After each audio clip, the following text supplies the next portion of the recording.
Hello everyone, मैं निखिल राय आज इस द दवाई पाठशाला के प्लेटफॉर्म पे आप सभी का स्वागत करता हूं।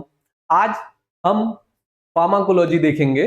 फार्माकोलॉजी जो हमने पिछले क्लास में देखा था, जनरल फार्माकोलॉजी, फार्माकोडायनेमिक्स डायनेमिक्स हमने उसमें देखा था। आज उसी को हम कंटिन्यू करेंगे, आगे देखेंगे।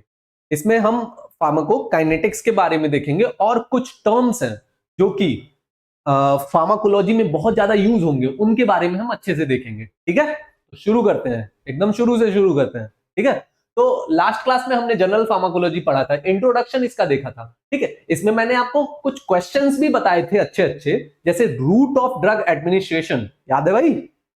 अरे बोल दो, याद है? ठीक है, वेरी गुड। तो उसमें हमने रूट ऑफ ड्रग एडमिनिस्ट्रेशन के बारे में देखा था, याद है? Parenteral route, IV, IM, oral, buccal, sublingual, सारा अच्छे से देखा था।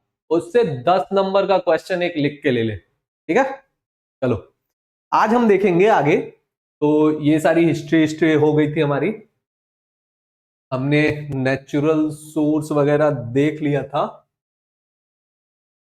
ठीक है, ये सब कुछ हमने देख रखा था। तो आज हम आगे शुरू करते हैं। सॉरी सॉरी सॉरी सॉरी, ये यहां तक हमने पढ़ लिया था। ठीक है, जो टॉपिकल रूट थे इनके बारे में एक बारी रिकॉल कर लेते हैं। ठीक है, हम एक बारी हम रिकॉल कर लेते हैं। ये फ्लो चार्ट रिकॉल कर लेंगे, बाकी सारा हमारा हो जाएगा। लगभग लगभग सब पढ़े थे। इसेंशियल ड्रग के बारे में हमने देखा था। तो रूट ऑफ ड्रग एडमिनिस्ट्रेशन का एक फ्लो चार्ट है, उसको हम रिकॉल कर लेते हैं। इसी से इसको अगर आपने अच्छे से याद कर लिया, आप सारा 10 नंबर का आंसर आराम से लिख लेंगे और सारे क्वेश्चन आराम से कर लेंगे। चलिए ठीक है, रूट ऑफ ड्रग एडमिनिस्ट्रेशन में हमको पता है कि दो तरीके का, दो पार्ट है, सिस्टमैटिक, लोकल। लोकल या टॉपिकल बोल सकते हैं। सिस्टमैटिक जो कि ब्लड सर्कुलेशन में जाए, ड्रग हमारा ब्लड सर्कुलेशन में पहुंचे, रीच करे। ठीक है, तो इसमें क्या है, इंटरनल और पेरेंट्रल।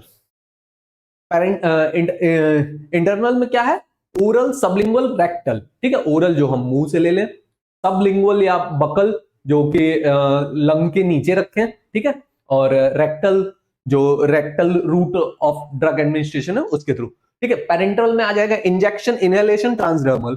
और टॉपिकल में आ जाएगा स्किन, स्किन और म्यूकस मेम्ब्रेन। स्किन के थ्रू जैसे ऑइंटमेंट, क्रीम, पाउडर, ये सब हो गया। Eyes, year drop, nasal spray, ये हो गया हमारा म्यूकस मेम्ब्रेन में। ठीक है, तो इंजेक्शन में हमने पढ़ा था, क्या क्या पढ़ा था भाई, याद है? इंट्राडर्मल पढ़ा था। ओहो सर, ले लें, ग्रीन ले लेते हैं आज। ठीक है, इंट्राडर्मल हमने पढ़ा था, सबक्यूटेनियस पढ़ा था, इंट्रामस्कुलर, इंट्रावेनस, सब पढ़ा था अच्छे से। याद है? याद है? आना बोलो, याद है? चलो, तो आज हम ये सारा हमने पढ़ रखा था, इसका डिसएडवांटेज, एडवांटेज सब अच्छे से पढ़ा था। 90 डिग्री पे इंट्रामस्कुलर लगता है, सबक्यूटेनियस 45 पे लगता है, इंट्रावेनस 25 पे लगता है, इंट्राडर्मल 10 से 15 डिग्री पे लगता है। आप ये सारा क्वेश्चन आपसे एग्जामिनर वाइवा में पूछेगा जब आप हॉस्पिटल ट्रेनिंग करके आएंगे इस सेमेस्टर के बाद। ठीक है, इस सेमेस्टर के बाद आपको 45 डेज का हॉस्पिटल ट्रेनिंग है, तो जब आप करके आएंगे, मजे करके आएंगे। ठीक है, बड़ा मजा, एकदम फील आएगा पेशेंट से मिलके जब आप इंजेक्शन लगा करके आएंगे। ठीक है, तो पूछेगा कि इंट्रा वेनस कितने डिग्री पे डाला जाता है। एक जब हम लोग थे, हमारे बैच में एक लड़का था, वो भाई साहब कहीं से अपना फर्जी सर्टिफिकेट बनवा के आए थे। उनसे पूछा गया इंट्रावेनस कितने डिग्री पे लगाया जाता है, मतलब उनसे पूछा गया कि इंट्रावेनस कहाँ लगाया जाता है, तो वो बोल रहे हैं गले में 90 डिग्री पे।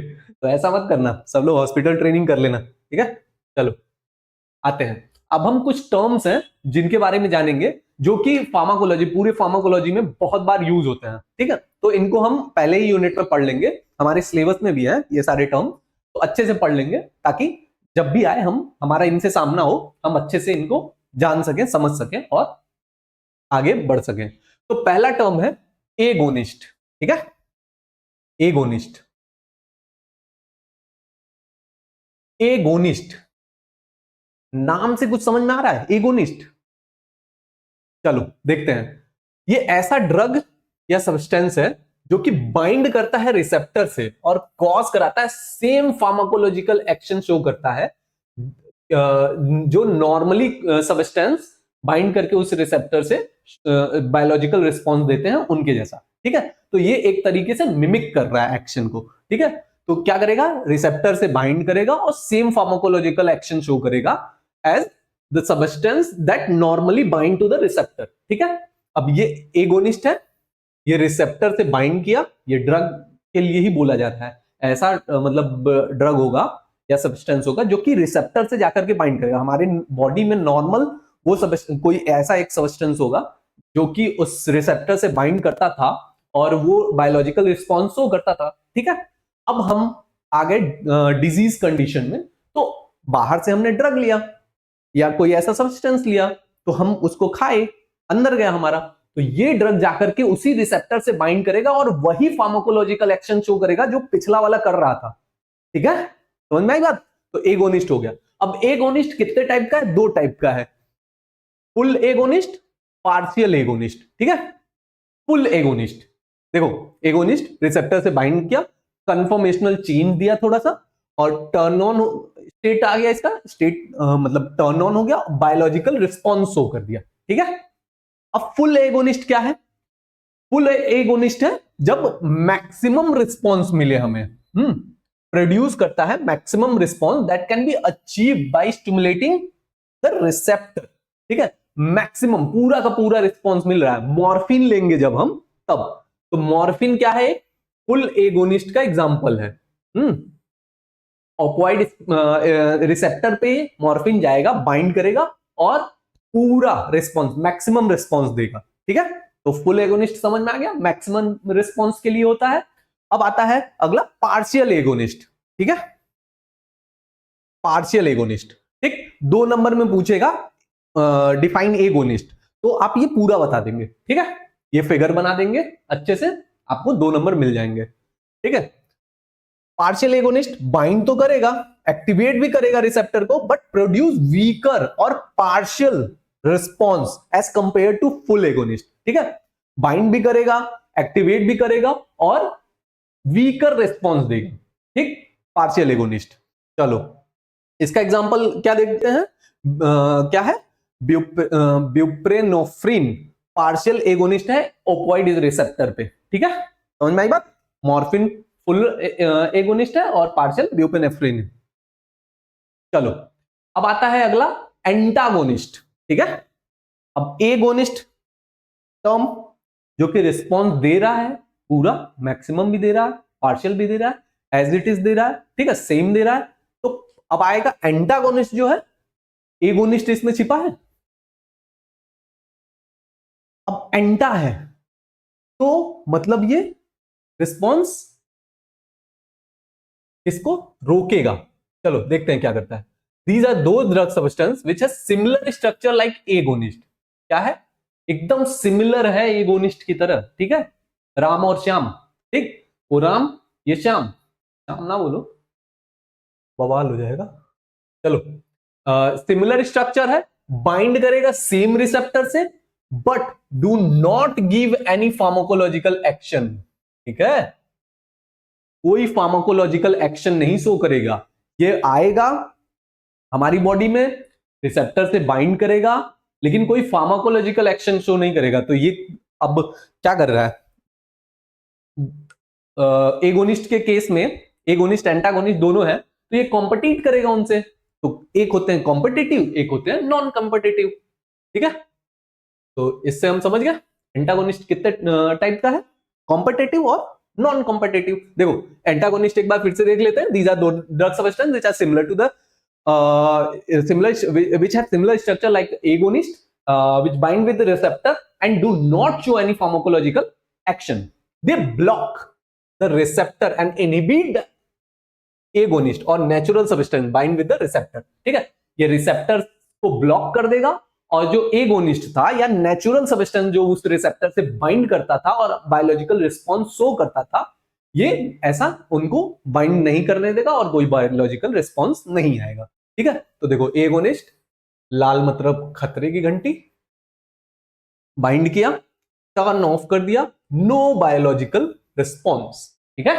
आई बात समझ में? चलो अब मैंने बताया था ना ये कॉम्पिटिट भी करेगा और नहीं भी करेगा। तो कॉम्पिटिट करेगा तो competitive, compete with agonist binding at the same receptor site. अब देखो दो लोग कॉम्पिटिट कर रहे हैं, तो किस चीज के लिए कॉम्पिटिट कर रहे हैं? किसी एक मंजिल के लिए कर रहे हैं। तो यहां भी इन दोनों की एगोनिस्ट से ये कॉम्पिटिट कर रहा है, तो इसकी भी मंजिल सेम है, दोनों एक ही रिसेप्टर पे बाइंड करेंगे। ठीक है, तो bind with same receptor site, एक ही रिसेप्टर के साइट पे बाइंड करेंगे। ठीक है, the effect of competitive antagonist can be overcome by increasing the concentration of agonist. अब बहुत सही बात है भाई, देखो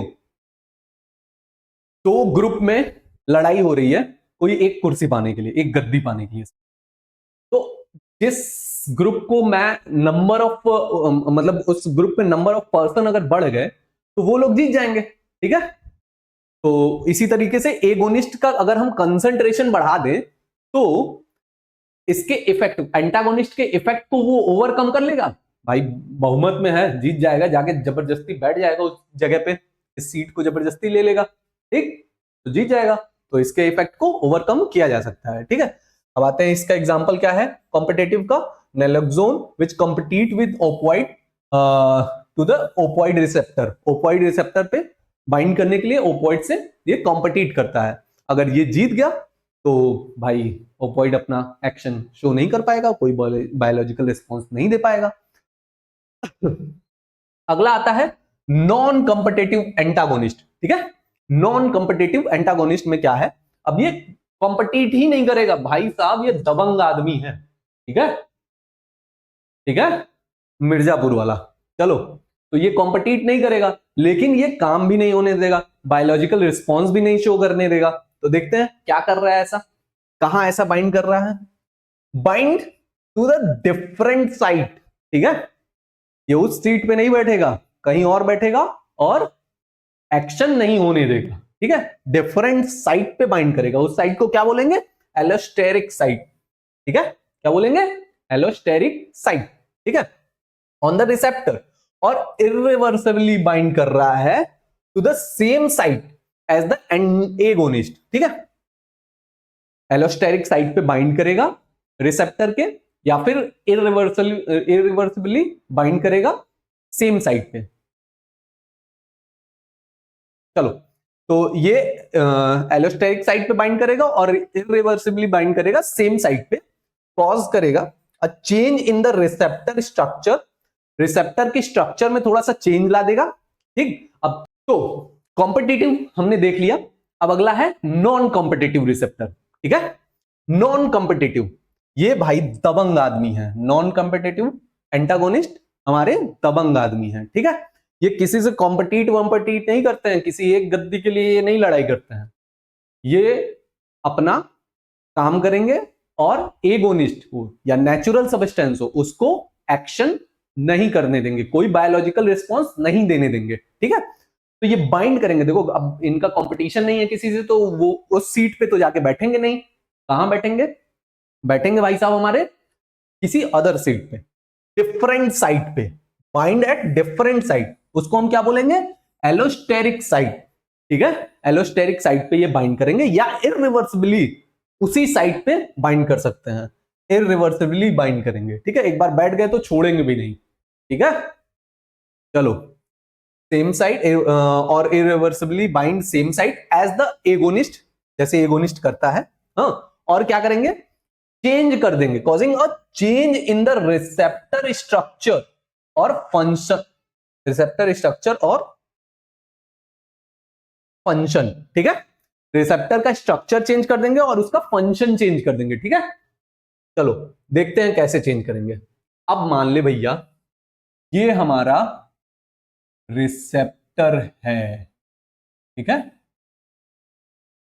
फिर से जैसे प्यारा सा डायग्राम बनाएंगे। ठीक है, ये हमारा रिसेप्टर है, हाँ, नन्ना मुन्ना प्यारा सा। ठीक, अब आता था हमारा, क्या आता था, एगोनिस्ट या नेचुरल सब्सटेंस। अब ये कैसा रहेगा, ये इस रिसेप्टर के हिसाब से अपना स्ट्रक्चर रखेगा। हाँ,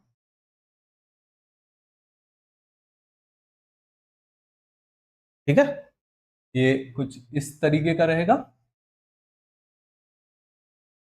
ये आएगा, ठीक। ये रिसेप्टर हो गया, ये हो गया एगोनिस्ट, ठीक। ये आया और बाइंड किया, बाइंड करके क्या कर लेगा, इससे बाइंड करेगा तो अपना रिस्पॉन्स शो करेगा, ठीक है। चलो बाइंड करता हुआ दिखा देते हैं इसको भाई साहब को। तो ये है, बाइंड कर लिए इससे इस तरीके से,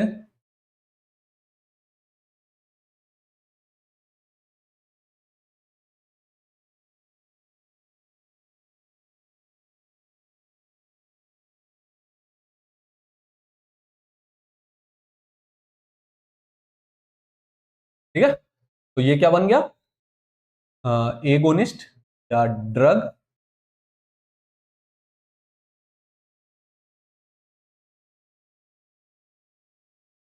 एगोनिस्ट रिसेप्टर बाइंड कर लिए हैं यहां पे, ठीक। अब क्या करेंगे, बायोलॉजिकल, देख लो इधर, बायोलॉजिकल, इधर से बायोलॉजिकल रिस्पॉन्स शो करेंगे। समझ में आई बात, एगोनिस्ट कैसे काम कर रहा है, ठीक है। अब अगला क्या है, इसमें फुल था पार्शियल था वो हमने समझा दिया है। अगला है एंटागोनिस्ट, तो एंटागोनिस्ट का देख लेते हैं, एंटागोनिस्ट, ठीक। एंटागोनिस्ट में क्या था, कॉम्पिटिटिव नॉन कॉम्पिटिटिव, तो पहला हम देखेंगे कॉम्पिटिटिव, कॉम्पिटिटिव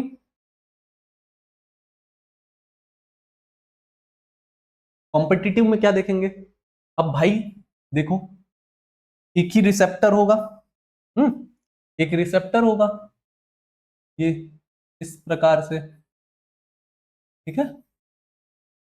अब यहां पे एक होगा आपका अ,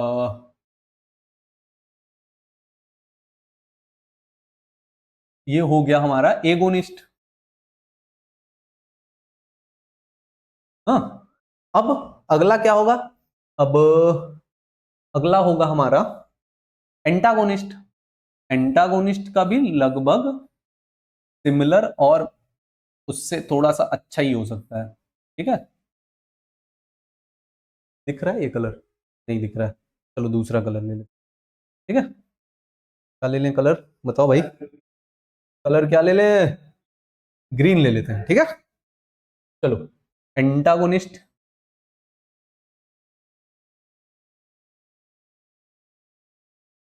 ये हो गया एंटागोनिस्ट, एंटागोनिस्ट,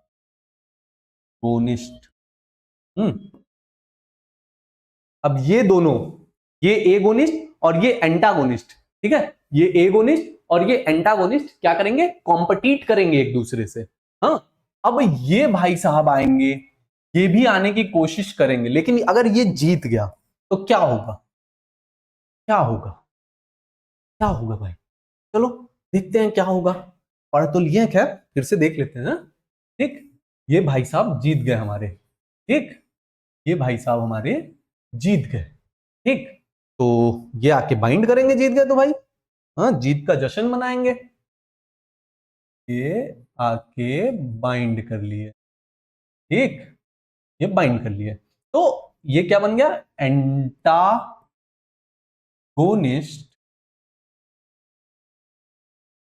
रिसेप्टर बाइंड कर लिए, बाइंड्स, ठीक है। अब ये बाइंड कर लिए हैं तो क्या होगा, बायोलॉजिकल रिस्पॉन्स होगा, नो, बायोलॉजिकल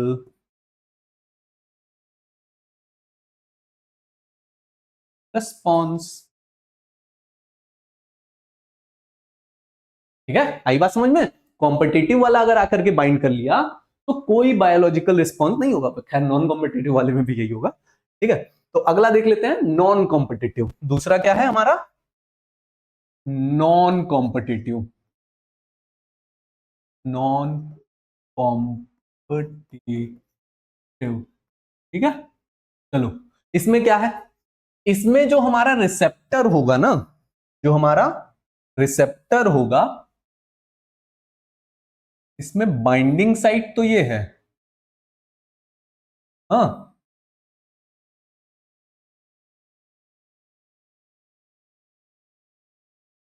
ये क्या है?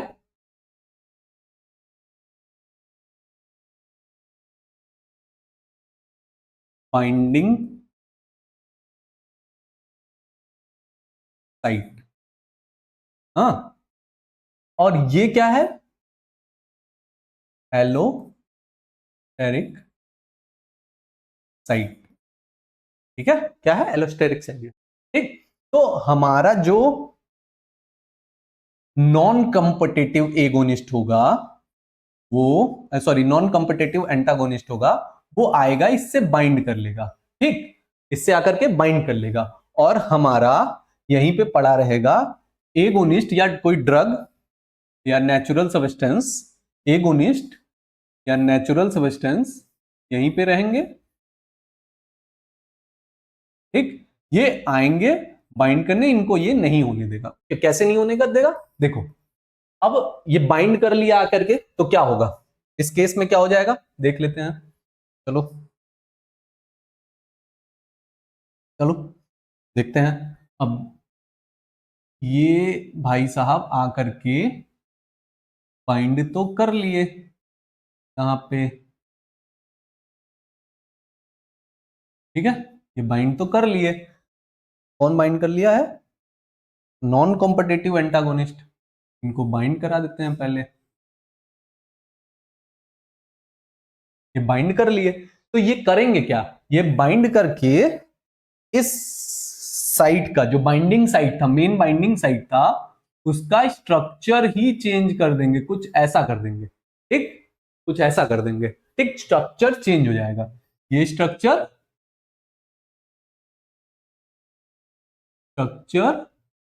Of binding site is changed, ठीक है। Structure of binding site is change. तो अब जो हमारा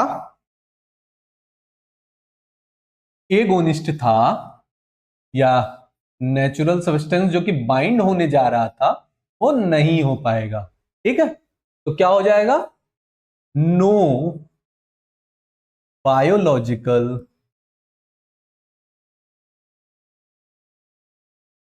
रिस्पॉन्स,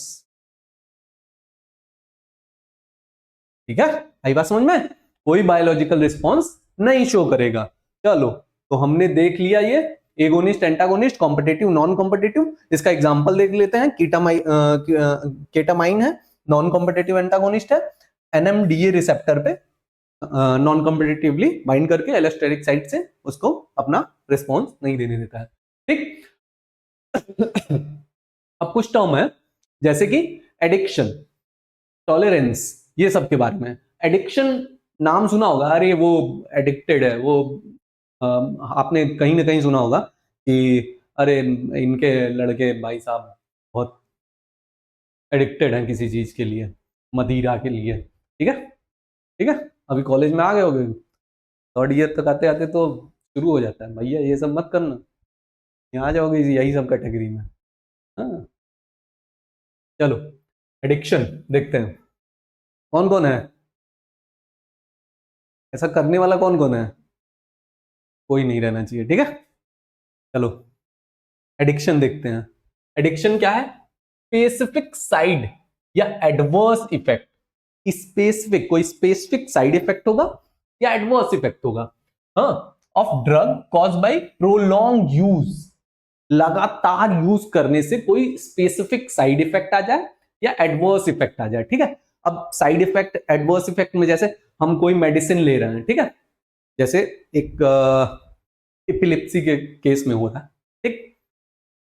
तो समझ, एपिलेप्सी नहीं, तुम कोई नॉर्मल ये ले लो जो ये सब मिलता है दर्द वर्द के लिए, ठीक है, कुछ लोग ले रहे हैं मान लो, ठीक। अब वो खा रहे हैं, उनको एक दिन खाया आराम मिला, अगले दिन उन्होंने बहुत सारा काम किया, फिर से खाया आराम मिला, ये काफी ज्यादा लंबा चल गया इनका ड्रग, ठीक है। तो अब क्या होगा, कुछ दिनों के बाद वो काम नहीं की भी करेंगे तो उनको लगेगा कि उनके बॉडी में दर्द है, ठीक है, तकलीफ है, तो वो दवा खाएंगे, ठीक। ये एडिक्शन हो गया, अल्कोहल वाले हैं भैया ये, ठीक है, प्रोलॉन्ग यूज, ठीक। When we take any drug or substance for long duration, that is show some unusual response in our body, ठीक है। जब कोई दवा हम लॉन्ग ड्यूरेशन के लिए लेते रहेंगे तो कुछ अनयूजुअल रिस्पॉन्स ये शो करेगा हमारी बॉडी में, ठीक है। इट इज अ फार्माकोलॉजिकल और physical inability to stop consuming drug even drug cause harm. भाई हमारी बॉडी इतना फिजिकली इनेबल हो जाएगा कि हम उस ड्रग को छोड़ नहीं पाएंगे, ठीक है। कुछ ऐसी बीमारियां होती हैं जिनमें कुछ ड्रग्स चलते हैं, उनको बंद करना, सडन अगर आप बंद कर दिए तो बहुत ही ज्यादा एडवर्स इफेक्ट आएगा, एडवर्स रिएक्शन हो गए बॉडी में, ठीक है। तो ऐसे ड्रग्स जो कि कुछ लंबे समय तक चल रहे हैं, उनको बंद करना बहुत मुश्किल होगा, ठीक है। फिजिकली इनेबल हो जाएगा हमारा बॉडी, हार्म कॉज करेगा अगर हम उसको रोक देंगे तो, ठीक है। It is considered as a brain disorder, एक ब्रेन डिसऑर्डर की तरह से कंसिडर किया जाता है एडिक्शन को, ठीक। अब देख लो, हीरोइन, हीरोइन ले रहे हो, कोकेन ले रहे हो, अल्कोहल ले रहे हो, ठीक है। कुछ लोग कोकेन वोकेन ले रहे होंगे, अल्कोहल तो ले ही रहे होंगे कॉलेज में, हाँ, ये सब के सब एडिक्टेड हो जाएंगे। शुरू कैसे होता है, हाई हाई होगा तो ले लेगा, कोई एक आ जाएगा ग्रुप में लेने वाला, भाई होगा तो ले लेगा, अब भाई होगा तो भाई बनने के चक्कर में शुरू कर देंगे, ठीक है, और उसी में बेड़ा गर्क है, ठीक। तो जो बोला भाई होगा तो ले लेगा, तो कह दो उसको भाई तुम मेरे भाई नहीं हो, ठीक है। चलो ये सब मत करना भाई। चलो एडिक्शन समझ में आया, अगला है टॉलरेंस, ठीक। टॉलरेंस, अब टॉलरेंस क्या होता है, डिमिनिश्ड कर देगा इफेक्ट को, आओ देखते हैं। It is the diminished effect response of any drug when drug given repeatedly for long duration in same dose, ठीक। अगर लंबे समय तक के लिए कोई दवा किसी पर्सन को सेम डोज में लगातार दिया जाए, तो एक टाइम के बाद उसको उस ड्रग से टॉलरेंस हो जाएगा, मतलब वो दवा लेगा उसको कोई इफेक्ट ही नहीं पड़ेगा। जो दिक्कत है, जैसे क्या होता है फंगल इन्फेक्शन में ज्यादातर, ठीक है, डर्मा के केस में टॉलरेंस बहुत ही इंपॉर्टेंट है समझना। तो देखो क्या होगा कि किसी को फंगल इन्फेक्शन हो रहा है, ठीक, तो वो लंबे समय तक दवा चल रहा है, ठीक, बीच में वो छोड़ दे रहा है, फिर से ले रहा है, तो कुछ टाइम के बाद वो दवा अपना इफेक्ट शो करना बंद कर देगा, ना के बराबर हो जाएगा, ठीक है।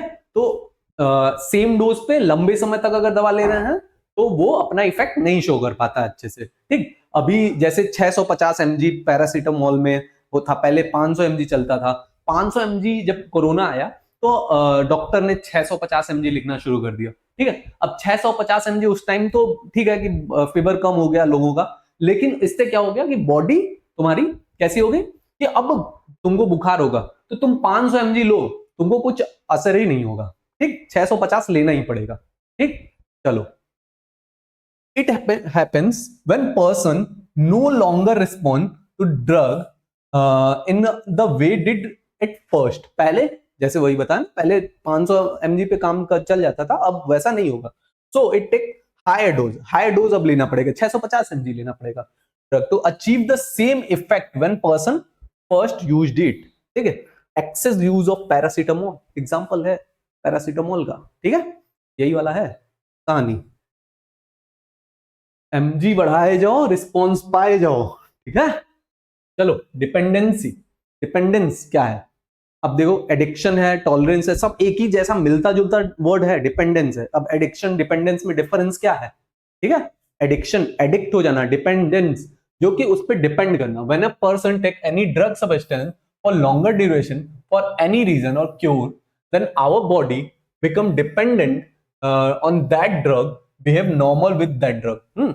अगर कोई भी इंसान कोई ड्रग ले रहा है, लंबे समय के लिए ले रहा है, ठीक है, तो क्या होगा, किसी डिजीज को क्योर करने के लिए ले रहा होगा, तो हमारी बॉडी क्या हो जाएगी, उस पर डिपेंड करने लगेगी, उसी ड्रग पे डिपेंड करने लगेगी, ठीक है, बिना उस ड्रग के फिर मतलब नॉर्मल रहना मुश्किल हो जाएगा, ठीक है, उस ड्रग को लेकर के वो नॉर्मल बिहेव करेगा, ठीक है।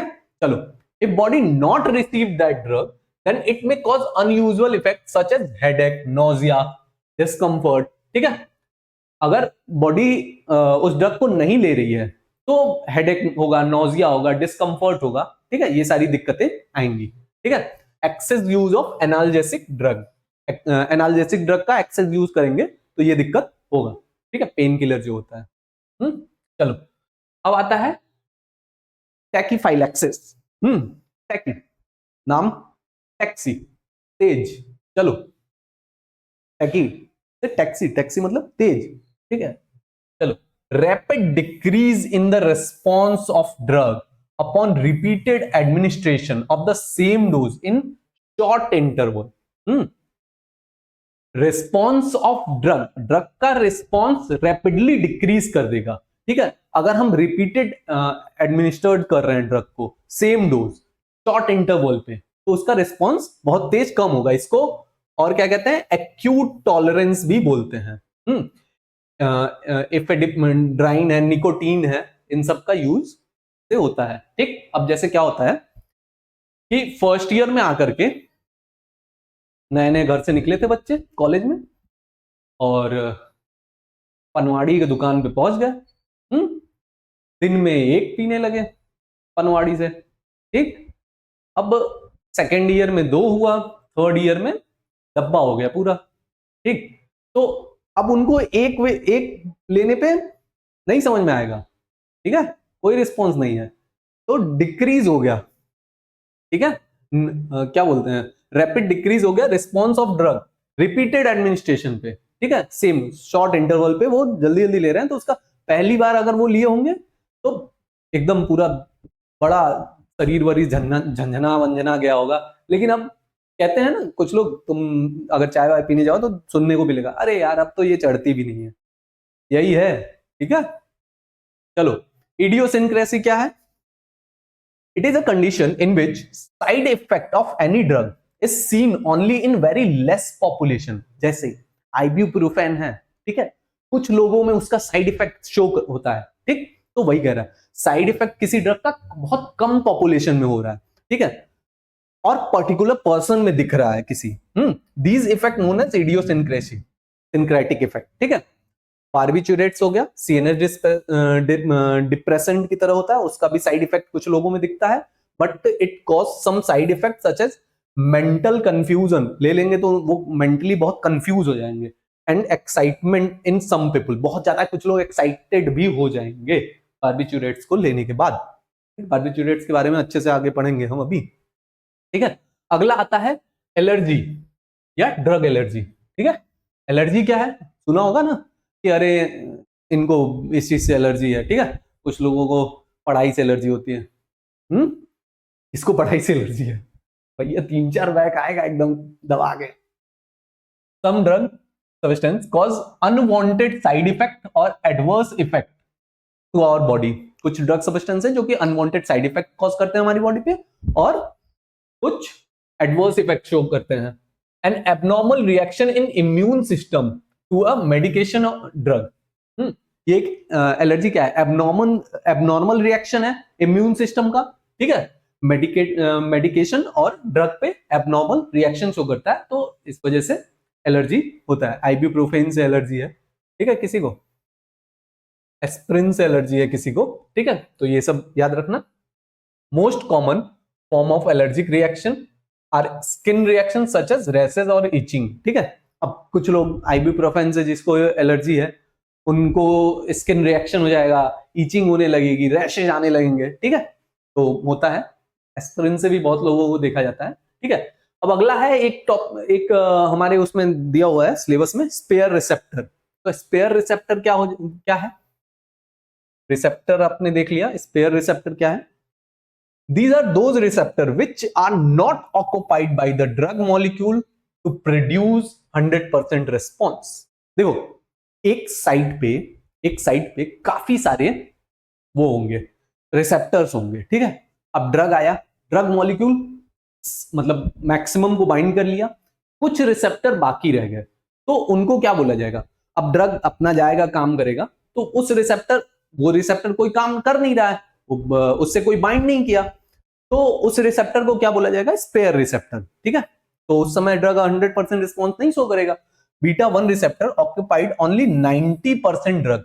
बीटा 1 रिसेप्टर जो है वो हार्ट का, वो सिर्फ 90% ड्रग को ऑक्यूपाई कर रहा है, बाकी के क्या है? स्पेयर है। इमरजेंसी सिचुएशन में जैसे कि हार्ट फेल्योर में occupied 100% receptor and give more